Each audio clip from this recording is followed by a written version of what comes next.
Isa sa napakatunog at talagang pinag-uusapan ngayon na Pinoy boxer mga bro, itong si Janriel Cuadro Alas Casimero, na kung saan bumiktima na ito ng 4 na undefeated boxers na kanyang dinayo sa iba't ibang bansa para sa titulo.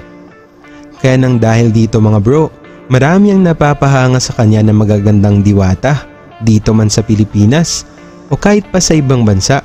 Meron pang mga modelo at mga artista. Napasama na rin dito ang sikat na si Ivana Alawi. Nagumpisang humanga sa kanya ang mga naggagandahang kababaihan mga bro nang binugbog niya at pinabagsak ng 3 beses ang dayong Colombian champion sa round 1. Sinimulan ni Casimero ang lahat sa pangarap na maging isang pulis upang maahon ng pamilya sa kahirapan, ngunit sa kagustuhang makatulong ng mas maaga sa kanyang mga magulang, sinubukan niyang pinasok ang boxing. Unang lumalaban sa mga paboxing, sa mga pista, hanggang unti-unti na itong nagustuhan at talagang kinikitaan na ng lakas at galing. Kaya tinutukan na nito ang pag-iensayo sa Omega Boxing Gym sa Cebu, kasama ang mga boksingerong kaibigan. Hanggang sa buong tapang na dinayo na ni Casimero ang 9 na bansa at nakipagbuntalan sa pinakamatapang kasama ng mga kinatatakutan ng mga undefeated boxers. Ito ay ang Mexican si Pedro Guevara mga bro, na pinabagsak ni Casimero sa round 1, ngunit nauwi ang laban sa split decision na panalo ni Cuadro Alas para sa IBF Light Flyweight title. Sumunod naman ang kilalang madayang fighter ng Thailand na si Amnat Ruenrueng. Ito ay para sa IBF Flyweight title na 2 beses pinabagsak ni Casimero at nakamit ang titulo sa pamamagitan ng knockout sa round 4. Pangatlo naman mga bro ay ang undefeated na future world champion ng United Kingdom, itong maangas na Briton na si Charlie Edwards. Ito ay para sa IBF Flyweight title, pinabagsak ito ni Casimero sa round 10 at nakamit ang technical knockout na panalo. Ang pang-apat naman mga bro ay kontra sa bato-batong si Duke Maika ng Afrika na naglabas pa ng dila na hindi daw siya tinatablan ng mga malalakas na suntok ni Cuadro Alas.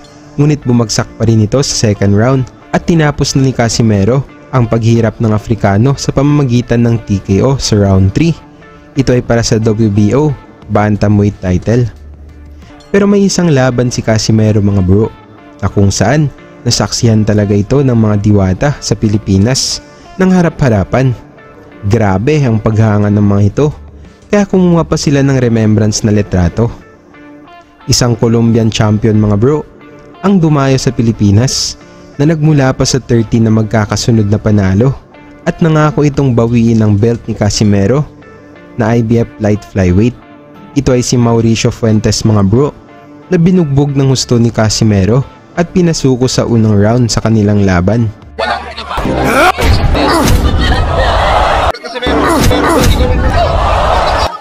Kaya tara na mga bro, ating saksihan ang laban ng Casimero na may record na 19 wins, 2 losses at 12 knockouts versus Mauricio Fuentes na may record na 16 wins, 2 losses at 9 knockouts. Ito ay para sa IBF Light Flyweight title na ginanap sa Waterfront Hotel and Casino sa Cebu City. Sa panimula ng round 1 mga bro, malalakas na bomba na kagad ang pinakawalan ni Casimero na gustong pabagsakin ng maaga ang maangas na Colombiano. This is a chance for him to showcase yung kanyang talento, yung kanyang galing. And probably pagka sa atin, yung kanyang skills in terms of moving up in weight, because technically he's now fighting really as a flyweight contender. Muli nanalo kay Felipe Salguero via technical knock. Round 11 doon sa kanilang bout schedule for 12. Si Janriel Casimero, ito naman si Mauricio Fuentes coming off a 12-13 fight win streak. So hindi basta-basta ito si Fuentes. Well, before the weigh-in, Casimero has been a long-time champion. He won the crown back in 2012. Pero for the longest time, partner, itong si Casimero sinasabi na, okay, champion ka, pero Just a typical kaya na walang excitement, walang pinapakita ng explosiveness. And I felt, down goes Fuentes. Mula sa kaliwat kanang suntok ni Casimero mga bro, bagsak si Fuentes, ngunit nalampasan pa nito ang bilang ng referee. Walang pinapakita ng explosiveness. And I felt, Fuentes. An uppercut, a hook, and Fuentes is down. Okay. Fuentes talagang naramdaman niya yung bigat ng kamao. Si Chandrell Casimero. Will he go in for the kill? Another uppercut, and Fuentes is down. That's it. A round 1 knockout para dito kay Chandrell Casimero. The punch of the Mula sa solid na uppercut ni Casimero mga bro, bagsak ulit si Fuentes. Akala ng karamihan tapos ng laban, ngunit nakatayo pa rin si Fuentes at lumaban. Casimero, will he go in for the kill? A round 1 knockout para dito kay Chandrell Casimero. The punch of the fight. Hey, that uppercut. Gonna continue? Through 5, partner. Casimero, he smells blood. This time puts a combination together. That time with the left, with the right, and again knocks him down. Dito na siya mga bro binanatan ng mga solid na suntok ni Casimero hanggang sa bumagsak ulit si Fuentes at itinigil na ng referee ang laban.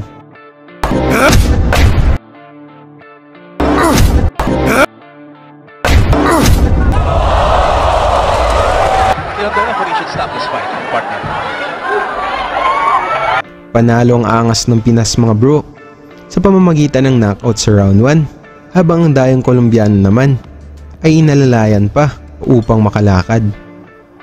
Mula sa panalo ni Casimero mga bro, napahanga talaga ang mga Pinoy na nakasaksi sa laban, lalo't na ang mga naggagandahang diwata at nagpakuha pa ito ng remembrance na litrato. Salamat sa inyong suporta mga bro at sa susunod nating mga videos. The winner by knockout, Chandrell Casimero. Lagi niyong sundan, huwag magpapahuli. Pag-usapan ni bakbakan, balita niya at laban. Mga Pinoy na di nagpapagapi. Salamat sa mga suporta na lagi nandyan.